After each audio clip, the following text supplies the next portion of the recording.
जो SIR में मारे जा रहे हैं BLO सारे बहुजन हैं, दलित हैं, पिछड़े हैं, आदिवासी हैं। देखिए, इसमें बहुजन और सवर्ण जन और जन की बात करिए, बांटिए नहीं खाँचों में। आपने जिनका भी नाम लिया, मेरा भी संदेश है, मेरे छोटे भाई हैं। इस देश को जन में मत बांटिए, इस देश को मानव का रहने दीजिए, मानव का देश है और उसी दायरे में रहिए। जब आप दलित बांट देंगे, अपर कास्ट बांट देंगे, OBC बांट देंगे, किसान बांट देंगे तो बंट जाएंगे और अमित शाह राज करते रहेंगे। चुने हुए सांसद है, वो भी तो आंकड़ा एकदम चुने हुए सांसद हैं, उनका स्वागत है, मगर इस समय सबकी बात करें। सब मर रहे हैं, किसी का टाइटल सिंह है, किसी का टाइटल गंगवार है, किसी का टाइटल कुछ भी है। इसको बहुजन नहीं, सर्वजन की बात करें। सब मर रहे हैं, सब पीड़ित हैं और सबकी मंशा और इच्छा है कि चुनाव आयोग ने जो इतना कम समय दिया है, इसके वजह से ये मन में भावना आती है कि चुनाव आयोग की मंशा ठीक नहीं है, उनकी नीयत साफ नहीं है। सरकार बहस के लिए तो तैयार हो गई है। 9 तारीख को जो SIR उस पर भी बहस होगी संसद में।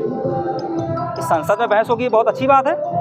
मैं तो 229 सांसद जो हैं और उनमें खासकर जो 50-55 ऐसे सांसद हैं जो पहली बार सांसद बने, मैं उनसे अपील करना चाहूँगा, क्या भैया ये खाना खा करके डकार मारने के लिए गए हो क्या सांसद? अमित शाह जी को घेरो सदन के अंदर। सदन में कोई गृह मंत्री नहीं होता। जिस दिन 50 सांसद घेर लेंगे ना अमित शाह को, पसीना छूट जाएगा अमित शाह को, उसी दिन उनका थोड़ा एटीट्यूड नीचे हो जाएगा। मैं इस तेवर का नेता हूँ। संसद के अंदर सब सांसद हैं। क्या ये सांसदों की नैतिक जिम्मेदारी नहीं है कि जो लोग मर रहे हैं इनका रिस्पॉन्सिबल कौन है? ये देश में सीधे प्रधानमंत्री का चुनाव नहीं होता, इस देश में सीधे गृह मंत्री का चुनाव नहीं होता, इस देश में सीधे मुख्यमंत्री का चुनाव नहीं होता। डेलीगेट चुने जाते हैं, यानी सांसद चुने जाते हैं और देश का प्रधानमंत्री बनता है। मैं विपक्ष के उन 229 सांसदों से भी नम्र अपील करना चाहता हूं कि इस SIR के मुद्दे पर, SIR एक विषय है, चुनाव आयोग की मंशा साफ नहीं है। चुनाव आयुक्त को बर्खास्त करने के लिए मुहिम छेड़े और जब तक चुनाव आयुक्त बर्खास्त ना हो जाए तब तक खाना ना खाएं, गांधीवादी तरीके को अपनाएं। और इसमें अगर बटेंगे कि कोई अपर कास्ट है, कोई दलित है, कोई महादलित है, तो भैया अमित शाह नहीं हारने वाले। उत्तर प्रदेश के मुख्यमंत्री डिटेंशन सेंटर बनाने की तैयारी में है। अरे वो खुद ड्रामेबाज व्यक्ति हैं, बचपन से ड्रामा करते हैं, आए हुए हैं, तो ड्रामेबाज को सामने वाला भी ड्रामाबाज लगता है। जैसे मैं सच्चा आदमी हूँ, मुझे लग रहा है कि 229 जो विपक्ष के सांसद हैं और जो सत्ता पक्ष के भी सांसद, अगर उनके अंदर ईमानदारी होगी तो चुनाव आयुक्त ज्ञानेश कुमार बर्खास्त होंगे और कल को इनके ऊपर कत्ल का भी मुकदमा चलेगा। तो आपकी एक भी बात हर बार कहते हैं। अरे भाई, वो मेरी बात क्यों सुनेंगे?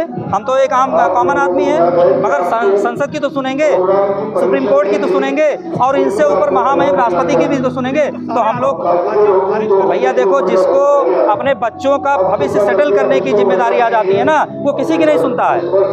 ज्ञानेश कुमार जी को अपने बच्चों का भविष्य सेटल करना है तो किसकी सुनेंगे?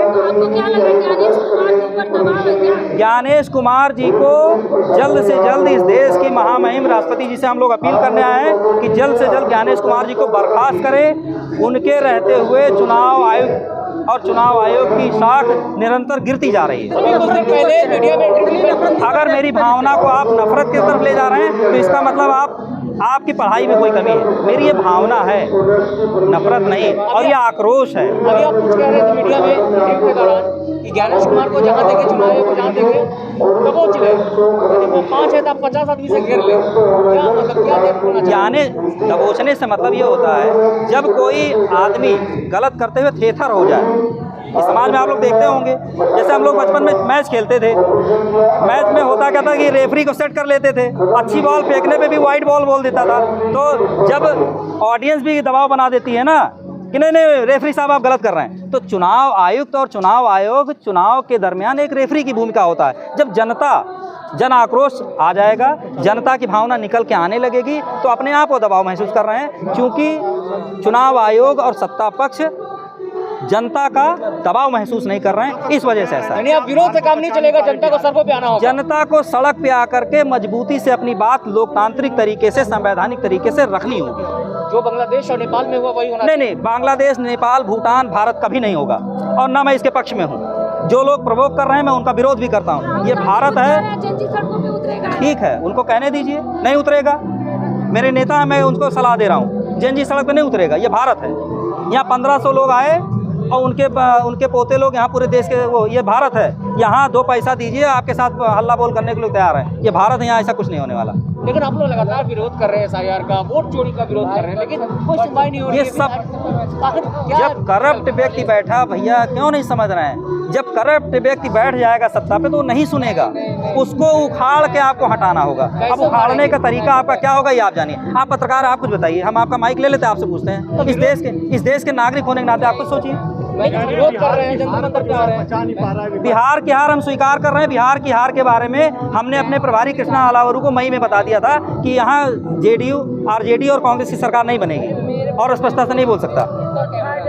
किस मुद्दे को लेकर के आज जंतर मंतर पहुंचे यहाँ पे? भारत की जनता जिस मुद्दे पे सबसे ज़्यादा परेशान है, खासकर उत्तर प्रदेश, बंगाल, बिहार में जिस मुद्दे को लेकर सबसे ज़्यादा परेशान, उस पर चुनाव आयोग के खिलाफ पिछले 26 नवंबर संविधान दिवस के दिन से धरना देने की तैयारी है, और 19 तारीख से हम लोग लगातार जंतर मंतर, जिस थाने के अंतर्गत आता है पार्लियामेंट स्ट्रीट के अंतर्गत, वहाँ से लगातार प्रयास कर रहे हैं। और 26 का परमिशन इन्होंने कैंसिल किया, फिर हम लगातार 26 से यहाँ रुके हुए हैं। 3 दिसंबर की इनकी परमिशन थी, हमारी परमिशन थी, और उसको भी इन्होंने कल रात में कैंसिल किया।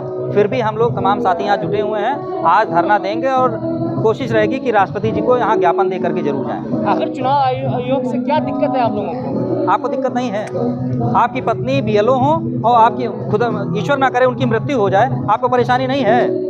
उत्तर प्रदेश के साथ साथ अलग 12 राज्यों में जहाँ एसआईआर हो रहा है, 32 से ज़्यादा मौतें हो चुकी हैं। आपका एज ए पत्रकार दिल नहीं हिल रहा है, कलेजा नहीं हिल रहा है? ये सवाल करने से पहले सोचिए कि अगर आपकी पत्नी, आपकी बहन, आपका भाई आत्महत्या करने को मजबूर है, तो ये आपकी नैतिक जिम्मेदारी बनती है कि आप खुद चुनाव आयोग के खिलाफ लिखना और बोलना शुरू करिए। लेकिन कहा जा रहा है कि एसआईआर कोई कुछ भी कहता रहे, इस देश में दलालों की, चाटुकारों की संख्या बढ़ रही है। जागरूक लोगों को, जिम्मेदार लोगों को, भारत प्रेमी लोगों को घर से निकलना होगा।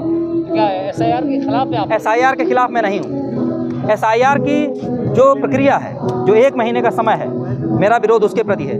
कम से कम बंगाल जैसे राज्य में 1-2 महीने यानी कम से कम 60 दिन का समय होना चाहिए। उत्तर प्रदेश जैसे बड़े राज्य में जहाँ 16 करोड़ मतदाता है, वहाँ कम से कम 100 दिन का समय होना चाहिए। एसआईआर से इससे पहले भी हुए हैं, मगर मौतें नहीं हुई हैं। अगर समय दें तो इतना कार्य दबाव क्यों चुनाव आयोग डीएम के ऊपर इतना दबाव बना रहा है? क्यों डीएम एसडीएम के ऊपर इतना दबाव बना रहा है? क्यों एसडीएम, लेखपाल, तहसीलदार, बीएलओ के ऊपर इतना दबाव बना रहा है? और सोने पे सुहागा शिक्षक नहीं कर रहा, वो बेचारा जो हमारे यूपी में 10,000 रुपये शिक्षा मित्र पा रहा है, उसके ऊपर दबाव बनाया जा रहा है। गरीब क्या करे, देश छोड़ दे?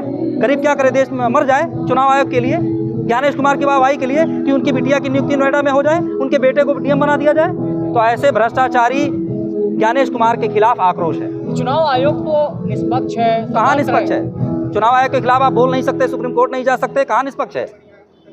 सबसे पहले मैं आप सभी से बात चाहता हूँ कि पत्रकारिता एक बहुत मजबूत चीज़ है, मगर पत्रकारिता जब दलाली की तरफ इन्वॉल्व हो जाएगी, चाटुकारी की तरफ इन्वॉल्व हो जाएगी, तो पत्रकारिता नहीं रह जाएगी। मैं आप सभी से अपील करता हूँ कि अच्छे नेताओं को पहचानिए, अच्छे पत्रकारों को पहचानिए और अच्छे मुद्दों पर स्वतः संज्ञान लीजिए। जैसे आप लोग कहते हैं ना, कोई विषय होता तो सुप्रीम कोर्ट सुमोटो ले ले।